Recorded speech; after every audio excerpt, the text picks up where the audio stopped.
ಅಲ್ಲ ಸರ್ ತಮ್ಮ ಹೆಸರೇ ಸರ್? ಮೊಹಮ್ಮದ್ ಅಲಿ ಮುಲ್ಲಾ ಶರೀಫ್, ಶಾಂತಿನಗರ್, ಮೈಸೂರು. ಸರ್ ಏನ್ ತಾವು ಇದುವರೆಗೂ ಕೂಡ ಮೈಸೂರಿನ ವಕ್ಫ್ ಆಸ್ತಿಗಳ ಬಗ್ಗೆ ಅಲ್ಹಮ್ದುಲಿಲ್ಲಾ ನಮ್ಗೂನು ಒಂದು ಕಾಲಾವಕಾಶದಲ್ಲಿ ವಕ್ಫ್ ಬೋರ್ಡ್ ಏನು ಆಫೀಸ್ ಎಲ್ಲಿದೆ ಅಂತ ನನಗೂ ಗೊತ್ತಿರಲಿಲ್ಲ. ನಿಜ ಹೇಳ್ಬೇಕಾದ್ರೆ ಇದು ಸತ್ಯಾಂಶ. ಇದು 2021-22 ನಲ್ಲಿ ಪಬ್ಲಿಕ್ ಬಂದು ನನಗೆ ಡಿಮಾಂಡ್ ಮಾಡ್ತಾರೆ, ಮೈಸೂರು ಪಬ್ಲಿಕ್ ಬಂದು, because widening of the road issue ನಲ್ಲಿ ನಾನು ನೋಡ್ತಾ ಇರ್ತೀನಿ, ಅದು ಬೇರೆ ವಿಚಾರ. ಅಲ್ಲಿ ಮೋರೆ ನೀವೆಲ್ಲ ಈ ಪಬ್ಲಿಕ್ ಇಂಟ್ರೆಸ್ಟ್ ನಲ್ಲಿ ಡಾಕ್ಯುಮೆಂಟ್ ಸಮೇತ ಏನು ನೋಡ್ತಾ ಇದ್ರಿ, ನಮ್ ವಕ್ಫ್ ಬೋರ್ಡ್ ಬಗ್ಗೆನೂ ಸ್ವಲ್ಪ ನೋಡಿ ಅಂತ ಹೇಳ್ಬಿಟ್ಟು ಇನ್ಫಾರ್ಮೇಶನ್ ಮಾಡ್ತಾರೆ. ಇನ್ಫಾರ್ಮೇಶನ್ ಕೊಟ್ಟಾದ್ಮೇಲೆ ನಾನು ಸ್ವಲ್ಪ ವಕ್ಫ್ ಬೋರ್ಡ್ ಬಗ್ಗೆ ಲೈಟ್ಲಿ ತಗೊಂಡು ಓಡಾಡ್ತಾ ಇರ್ತೀನಿ. ಒಂದು 6-8 ತಿಂಗಳಾದ್ಮೇಲೆ ನನ್ಗೂ ವಕ್ಫ್ ಬೋರ್ಡ್ ಏನು, ವಕ್ಫ್ ಆಫೀಸ್, ಡಿಸ್ಟ್ರಿಕ್ಟ್ ವಕ್ಫ್ ಆಫೀಸ್ ಮೈಸೂರಿನಲ್ಲಿ ಎಲ್ಲಿದೆ ಇದೆಲ್ಲ ಕಂಡು ಬರ್ತದೆ. ಸುಮಾರು ಇವಾಗ 3-4 ವರ್ಷದಿಂದ ನೋಡ್ತಾ ಇದ್ದೀನಿ. ಬಟ್ ನೀವು ಕೇಳಿದ್ದು ಕ್ವಶನ್ಗೆ ಎಲ್ಲಿ ಗಂಟ ಬಂದೈತೆ ಅಂತ ಹೇಳಿದ್ರೆ ಏನಿಲ್ಲ, ಒಂದ್ ಸಿಂಪಲ್ ಉದಾಹರಣೆ ಕೊಟ್ಬಿಡ್ತೀನಿ. ನಾನು ನೋಡ್ತಾ ಇರೋದು ಕಾರಣಕ್ಕೆ. ಡಾಕ್ಯುಮೆಂಟ್ಸ್ ಹಿಂಗಿದೆ, ಇವ್ರದ್ದು ಕೋರ್ಟಿಂದು ಆದೇಶ ಆಗಿರೋದು ನಮ್ ತನ್ವೀರ್ ಸೇಠ್ ಸಾಹೇಬ್ರು ಅಗೇನ್ಸ್ಟ್ ನಲ್ಲಿ ಟ್ರಿಬ್ಯುನಲ್ ಕೋರ್ಟ್ ನಲ್ಲಿ ಆದೇಶ ಆಗಿರೋದು ಪೇಪರ್ಸ್ ಇದೆ. ಆ ಪೇಪರ್ಸ್ ಪಬ್ಲಿಕ್ ಡೊಮೇನ್ ಡಾಕ್ಯುಮೆಂಟ್ಸ್. ಆ ಪೇಪರ್ಸ್ ಆಚೆ ಇರ್ಬೇಕಾಗಿತ್ತು ಪಬ್ಲಿಕ್ ನಲ್ಲಿ, ಅದು ಮುಚ್ಚಾಕೊಂಡು ಇವ್ರೆಲ್ಲ ಏನೋ ಬೆಕ್ಕಾರ್ ಬಿಟ್ಟಿಯಿಂದ ನಡೆದೈತೆ. ಈ ಮಟ್ಟಕ್ಕೆ ನಡೆದಿರೋದು ಇದೆಲ್ಲ ನಾವು ನೋಡ್ಕೊಂಡು ಹೋಗ್ತಾ ಇದ್ದೀವಿ. ಎಷ್ಟು ಆಸ್ತಿಗಳಿದೆ ಸರ್? ಆಸ್ತಿದು ಆ ಗೆಜೆಟ್ ನಲ್ಲಿ ನೋಡಕ್ ಹೋದ್ರೆ ಸುಮಾರು ಆಸ್ತಿಗಳು ಇದೆ. 1200 ಆಸ್ತಿ ಇದೆ ಅಂತ ಮೊನ್ನೆ ಮಾತಾಡ್ತಾ ಇದ್ರು ನಮ್ ಚೇರ್ಮನ್, ಹೇಳ್ತಾ ಇದ್ರು ಎಲ್ಲೋ 1200 ಮೇಲೆ ಆಸ್ತಿ ಇದೆ ಅಂತ. ಮೈಸೂರು ನಗರದಲ್ಲಿ, ಮೈಸೂರು ಸಿಟಿಗೆ, ನಾನು ಮೈಸೂರು ಡಿಸ್ಟಿಕ್ ಗೆ ಹೇಳ್ತಾ ಇಲ್ಲ, ಏನ ಇಶ್ಯೂ ಹೇಳಿದ್ರೆ ಮೈಸೂರು ಸಿಟಿಗೆ ಸಂಬಂಧಪಟ್ಟಿದ್ದು 1200 ಆಸ್ತಿಗಳಲ್ಲಿ ಎಸ್. ಎಷ್ಟು ಆಸ್ತಿಗಳು ಈ ಏನು ರಾಜಕಾರಣಿಗಳು ಮತ್ತೆ ಕೆಲವು ಪ್ರಭಾವಿಗಳು ಅವ್ರ ಪಾಲಾಗಿದೆ? ಬಹಳ ಒಳ್ಳೆ ಕ್ವಶನ್. ನಿಮ್ಗೆ ಸ್ಟಾರ್ಟಿಂಗ್ ನೀವು ಬಹಳ ಒಳ್ಳೆ ಕ್ವಶನ್ ಕೇಳ್ಬಿಟ್ಟಿದ್ದೀರಿ ನೋಡಿ. NR ಕಾನ್ಸ್ಟಿಟ್ಯೂನ್ಸಿ MLA ಸಾಹೇಬ್ರೆ, ತನ್ವೀರ್ ಸೇಠ್ ಸಾಹೇಬ್ರೆ 20 ವರ್ಷ ಮೇಲೆಯಿಂದ MLA ಆಗಿ ಕೂತವ್ರೆ ನಮ್ಮ ಕಾನ್ಸ್ಟಿಟ್ಯೂಷನ್ಗೆ. ಅದರ ಮೇಲೆ ಇವರು ನಾನ್ ತಿಳಿದಂಗೆ ಸುಮಾರು 2005 ಆದ್ಮೇಲೆ ಇವಾಗ ಗಂಟ 5 ಕಮಿಟಿ ಮೈಸೂರು ಸಿಟಿಗೆ ಇದ್ದಾರೆ ಇವರು. ಅಲ್ಲಿ ಮೆಂಬರ್ಶಿಪ್ ಆಕ್ಟ್ ಇರ್ತದೆ. ಉಲ್ಲಂಘನೆ ನೀವು ಮಾಡ್ದಂಗದು ಪ್ರಶ್ನೆ ಬೇರೆ. ಅದು ನೀವೇನ್ ಉಲ್ಲಂಘನೆ ಮಾಡಿದ್ರಿ ಏನಿಲ್ಲ, ಅದು ಬೇರೆ. One member, any one member, MLA ಅಂತ ಹೇಳಿಲ್ಲ ಅಲ್ಲಿ, ಎನಿ ಒನ್ ಮೆಂಬರ್, ಅವರು ಯಾವ ಕಾರಣಕ್ಕೂ ಒಂದ್ ಮಸ್ಜಿದಿನಲ್ಲಿ ಇದ್ರೆ 2ನೇ ಮಸ್ಜಿದಿನಲ್ಲಿ ಇರಬಾರ್ದು. ಸೇಮ್ ಕ್ಯಾಟಗರಿ ಇದು. ಒಂದ್ ಕಬ್ರಸ್ತಾನ್ ನಲ್ಲಿ ಇದ್ರೆ ಬೇರೆ ಕಬ್ರಸ್ತಾನ್ ನಲ್ಲಿ ಇರಬಾರ್ದು. ಒಂದ್ ಯಾವ್ದನ ಸೇಮ್ ಕ್ಯಾಟಗರಿದು ಇನ್ಸ್ಟಿಟ್ಯೂಷನ್ ನಲ್ಲಿ ಇದ್ರೆ ನೀವು ಬೇರೆ ಇನ್ಸ್ಟಿಟ್ಯೂಷನ್ ನಲ್ಲಿ ಇರಬಾರ್ದು. ಉದಾಹರಣೆಗೆ ನಿಮ್ ಕ್ವಶನ್ಗೆ ಹೇಳ್ಬಿಡ್ತಾ ಇರೋದು, ನಮ್ MLA ಸಾಹೇಬ್ರೆ ಅಬು ಆಖಿಲ್ ಮಸ್ಜಿದಿನಲ್ಲಿ ಇದ್ದಾರೆ, ಸುಮಾರು 15 ವರ್ಷ ಮೇಲೆಯಿಂದ ಇದ್ದಾರೆ.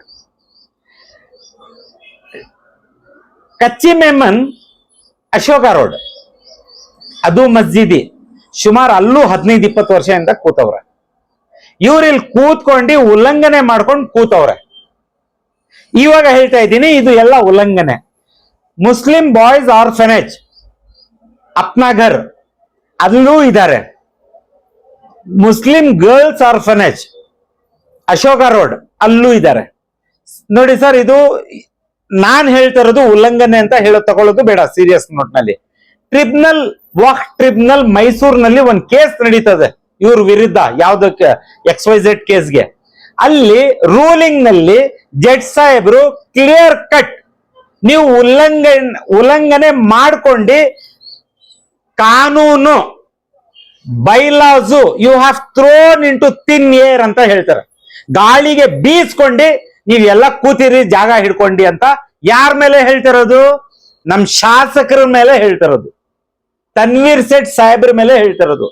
ಇವಾಗ ನೀವು ಕೇಳಿದ್ದು ಕ್ವಶನ್ಗೆ ಹಿಂಗ್ ಕೂತ್ಕೊಂಡು ಒಂದ್ ದಾರಿ, ಇವ್ರಿಗೂ ದಾರಿ ಕೊಟ್ಟಿರೋದು ಯಾರಂತ ಹೇಳಿದ್ರೆ ನಾನು ಅವಾಗ ಹೇಳ್ತಾ ಇರ್ತೀನಿ, ಎಷ್ಟ್ ಜನ ಅವ್ರು ಪವರ್ಫುಲ್ ಇರ್ಲಿ, ಯಾರನ್ನ ಇರ್ಲಿ, ಅವ್ರಿಗೆ ಗಾಳಿ ಕೊಡೋದೇ ಡಿಸ್ಟಿಕ್ ವಕ್ಫ್ ಕಮಿಟಿ.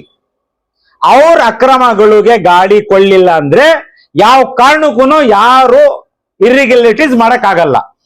ಮೇನ್ ಕಾರಣ ಇರೋದೇ ಡಿಸ್ಟ್ರಿಕ್ಟ್ ವಕ್ಫ್ ಆಫೀಸ್. ಯಾಕ್ರಪ್ಪ ಒಂದ್ ಸವಾಲ್ ಬರ್ತದೆ, ಡಿಸ್ಟ್ರಿಕ್ಟ್ ವಕ್ಫ್ ಆಫೀಸರ್ಗೆ ಗೊತ್ತಿಲ್ಲ ಇವ್ರು 15 ವರ್ಷದಿಂದ ಇದೆಲ್ಲ ಹಿಡ್ಕೊಂಡು ಕೂತವ್ರೆ ಅಂತ, ಸೇಮ್ ಕ್ಯಾಟಗಿರಿನಲ್ಲಿ ಕೂತವ್ರೆ ಅಂತ ಏನ್ ಗೊತ್ತಿಲ್ಲ ಡಿಸ್ಟ್ರಿಕ್ಟ್ ವಕ್ಫ್ ಆಫೀಸ್ಗೆ. ಅಲ್ಲಿ ಕೂತ್ಕೊಂಡು ಇವಾಗ ಅಕ್ಕಪಕ್ಕ ರಿಲೇಟಿವ್ಸ್ ಇವರು ಅವರು ಹಾಳು ಮೋಳು ಎಲ್ಲ ಕೂತವ್ರೆ. ಕಾನೂನಿಲ್ಲ ಇಲ್ಲಿ ಹೇಳಿ ನೋಡಿ. ವಕ್ಫ್ ಆಕ್ಟ್ ನಲ್ಲಿ procedure as to short duration lease of lease than 1 year ಅಂತ ಕಾನೂನಿದೆ. ಈ ಕಾನೂನಿನಲ್ಲಿ 4ನೇ ಸಬ್ ಕ್ಲಾಸ್ ಇಲ್ಲಿ ನೋಡ್ಕೊಳ್ಳಿ. ಓದ್ತೀನಿ ಕೇಳ್ಕೊಳ್ಳಿ. ದಿ ಮುತುವಲ್ಲಿ board or any member of the managing committee of the waqf, including their spouse, parents, children, brothers, sister, spouse of brothers and sister or children of brothers and sister shall not be eligible to apply for lease under this rule. ಇದೆಲ್ಲ ಯಾರಿಗೆ? ಇದು ಸಾಮಾನ್ಯ ಜನಕ್ಕೆ. ಯಾರು ಬಂಬಡಿ ಹೊಡ್ಕೊಂಡು ಓಡಾಡ್ತಾರ ಅವನ್ಗೆ ಇಲ್ಲ. ಅಲ್ಲಿದೆ ಏನ ಬರ್ದಿ ಎನಿ ಮೆಂಬರ್ ಅಂತ ಹೇಳಿರೋದು.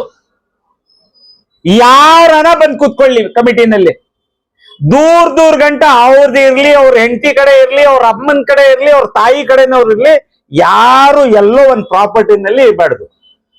ಈಗ ಒಬ್ಬ ಕ್ಷೇತ್ರದ ಶಾಸಕರು ಎಲ್ಲಾ ಸಮಿತಿಯವರು ಈ ಶಾಸಕರು ನಮ್ಮ ಕಮಿಟಿಲಿ ಇರ್ಲಿ ಅಂತ ಆಸೆ ಪಡ್ತಾರೆ. ಈಗ ಕಾನೂನು ನೀವು ತಪ್ಪು ಅಂತ ನೀವು ಕೂಡ ಹೇಳ್ತೀರಿ. ಇದೆಲ್ಲ ಇದೆಲ್ಲ ನಿಮ್ ಇಷ್ಟದ ಪ್ರಕಾರ ನಡಿಬೇಕು ಅಂದ್ರೆ ನಡೆದಿರೋದೇ ಅದೇ. ಇದೆಲ್ಲ ಡಸ್ಟ್ ಬಿನ್ ನಲ್ಲಿ ಹಾಕ್ಬಿಟ್ಟು ಮುಚ್ಚಾಕ್ಬಿಡಿ, ಫ್ರೀ ಫಾರ್ ಆಲ್ ಅಂತ ಹೇಳ್ಬಿಡಿ. ಯಾರನ್ನ ಇರ್ಲಿ ಕಾನೂನು ಇದೆ ಇಲ್ಲ, ಕಾನೂನ್ ಪರವಾಗಿ ನಡೀರಿ. ಯಾಕೆ ಮಾಡಿದ್ರಿ ಕಾನೂನು? ನಾನ್ ಮಾಡಿದ್ದೀನಿ ಇಲ್ಲ ಯಾರನ್ನ ಬೇರೆಯವ್ರು ಬಂದ್ ಮಾಡವ್ರೆ? ಕಾನೂನು ಮಾಡ್ಬಿಡ್ತಿ ನೀವು ಸಾಮಾನ್ಯ ಜನಕ್ಕೆ ನೀವು ಫೋರ್ಸ್ಫುಲ್ ಆಗಿ ಡಿಸ್ಟರ್ಬ್ ಮಾಡ್ತೀರಿ. ನಿಮ್ಗೆ ಈಗ ಅನಿಮುಲ್ಲಾ ಅವರೇ ಹೇಳಿ ಸರ್. ಈಗ ಶಾಸಕರು 3-4 ಕಮಿಟಿಲಿ ಇದಾರೆ, ಒಂದೇ ಕಮಿಟಿಲಿ ಇರಬಾರ್ದು ಕಾನೂನು ಪ್ರಕಾರ ಅಂತ ನೀವ್ ಹೇಳ್ತಾ ಇದ್ರಿ. 5 ಕಮಿಟಿನಲ್ಲಿ ಇದ್ದಾರೆ, ಪ್ಲಸ್ ಪಟನ್ನಲ್ಲಿ ಒಂದು ಕಮಿಟಿನಲ್ಲಿ ಇದ್ದಾರೆ. ಆಯ್ತು. ಅವರಿಂದ ಏನಾದ್ರು ಒಂದು ತಪ್ಪು ನಡೆಯ ಏನಾದ್ರು ಆಗಿದೆಯಾ? ತಪ್ಪೇನು ನಾನ್ ಕಡೆಯಿಂದ ನಾನು ಏನು ಹೇಳಕ್ ಹೋಗಲ್ಲ. ಇವ್ರು ಇಲ್ಲಿ ತಪ್ಪು ಮಾಡ್ಬಿಟ್ಟವ್ರೆ ಅಂತ. ಕೂತಿರೋದೇ ಇವ್ರ ತಪ್ಪು. ಉಲ್ಲಂಘನೆ ಮಾಡ್ಕೊಂಡು ನೀವು ಹಿಡ್ಕೊಂಡು ಕೂತಿರೋದೇ ತಪ್ಪು. ಪಟನ್ನಲ್ಲಿ ನೀವು ಕೇಳಿದ ಕ್ವಶನ್ಗೆ ಪಟನ್ನಲ್ಲಿ ಶ್ರೀರಂಗಪಟ್ಟಣನಲ್ಲಿ chairman of the Hazrat Tipu Sultan Shaheed Waqf committee ಅದೂನು ಅಲ್ಲೂ ನೀವು ಕೂತಿದ್ದೀರಿ. ಅಲ್ಲೂ ಟರ್ಮ್ಸ್ ಇದೆ, ಬೈಲಾಸ್ ಇದೆ, ಗೆಜೆಟ್ ಆಗಿರೋದು ಬೈಲಾಸ್ ಇದೆ. 2 ಟರ್ಮ್ ನೀವು ಕೂತ್ಕೋಬೇಕಾಗಿರೋದು. ಎಷ್ಟು ಟರ್ಮು? 2 ಟರ್ಮ್. 1 ಟರ್ಮ್ 3 ವರ್ಷದ್ದು. 2005 ಇಂದ 22 ಗಂಟ ಅಫಿಷಿಯಲಿ ನೀವು ಕೂತಿದ್ದೀರಿ. ಈ 3 ವರ್ಷ ಯಾವ್ದೋ ಒಂದ್ ಕಾರಣದಿಂದ ಒಂದ್ ಲೀಗಲ್ ಹರ್ಟಲ್ಸ್ ಇಂದ ಹಿಡ್ಕೊಂಡು ಕೂತಿದ್ದೀರಿ ನೀವು, ಅದ್ ಬೇರೆ ವಿಚಾರ. 2005 ಇಂದ 2022 ಗಂಟ ಲೀಗಲ್ ಟರ್ಮ್ಸ್ ಇದು. ಎಷ್ಟು ವರ್ಷ ಆಯ್ತು ಹೇಳಿ? ಅದ್ನಲ್ಲಿ 3 ವರ್ಷ ಮಧ್ಯ ಇಲ್ಲ, 10 ಇಂದ 13 ಗಂಟ. 17 ವರ್ಷದಲ್ಲಿ 3 ವರ್ಷ ತೆಗಿದ್ರೆ 14 ವರ್ಷ ಆಯ್ತು. ಇರೋದೇ ಬೈಲಾಸ್ ಇರೋದೇ 3-6 ಇಂದು. ನೀವು 17ನಲ್ಲಿ 3 ಹೋದ್ರೆ 14 ವರ್ಷ ಆಯ್ತು.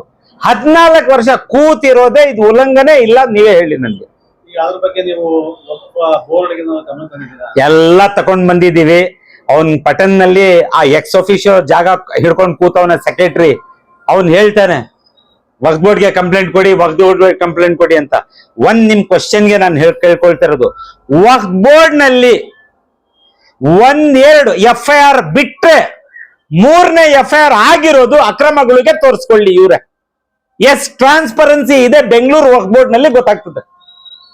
ಅದು ಬಲವಂತ ಮಾಡಿ ಜನದ್ದು ಪ್ರೆಷರ್ ಮೇಲೆ 2 FIR ಆಗೈತೆ ನಾನ್ ನೋಡ್ದಂಗೆ ಈ 3-4 ವರ್ಷದಲ್ಲಿ. ಯಾಕ್ರಪ್ಪ ಏನ್ ಆಗ್ತಾ ಇಲ್ಲ ಇವಾಗ? ಅಷ್ಟೊಂದು ನೀವು ಅದೇನ್ ಹೇಳ್ತೀರಿ, ನಮ್ಮ ಮಾತಿನಲ್ಲಿ ಹೇಳ್ತಾರೆ ದೂದ್ಕೆ ಧುಲಾಯಿ ಅಂತ. ಮಿಲ್ಕಿ ವೈಟ್ ನೀವೆಲ್ಲರೂ ನಿಮ್ ರಿಸಲ್ಟ್ ನೀವು ಮಾಡಿರೋದು ಅಕ್ರಮಕ್ಕೆ ಅಮೆಂಡ್ಮೆಂಟ್ 24 ಬರ್ತಾ ಇರೋದು ಹಾಕಿ. ಇವಾಗ ಡಿಸೆಂಬರ್ 5 ಗಂಟ ಒಂದ್ ನಿಮ್ ಮಾತಿಗೆ ಹೇಳ್ತಾ ಇರೋದು, ಡಿಸೆಂಬರ್ 5 ಹೋಗ್ಲಿ, ನೀವ್ ಏನೇನ್ ಮಾಡಿದಿರಿ ನೀವು ಪ್ರಾಪರ್ಟಿಗೆ ಮಡಿಕೊಂಡಿ ಇವಾಗ ಗಂಟ ಆ ಬಂಡವಾಳದ್ದು ರಿಸಲ್ಟ್ ಆಫ್ಟರ್ ಡಿಸೆಂಬರ್ 5 2025 ಆದ್ಮೇಲೆ ರಿಸಲ್ಟ್ ಗೊತ್ತಾಗ್ತದೆ. ಯಾರ್ಯಾರು ಏನೇನ್ ನೀರ್ ಕುಡ್ದವ್ರೆ, ಉಪ್ಪು ತಿಂದವ್ರು ಇರೋದು ಯಾರ್ಯಾರು ನೀರ್ ಕುಡ್ದವ್ರೆ ಅಂತ.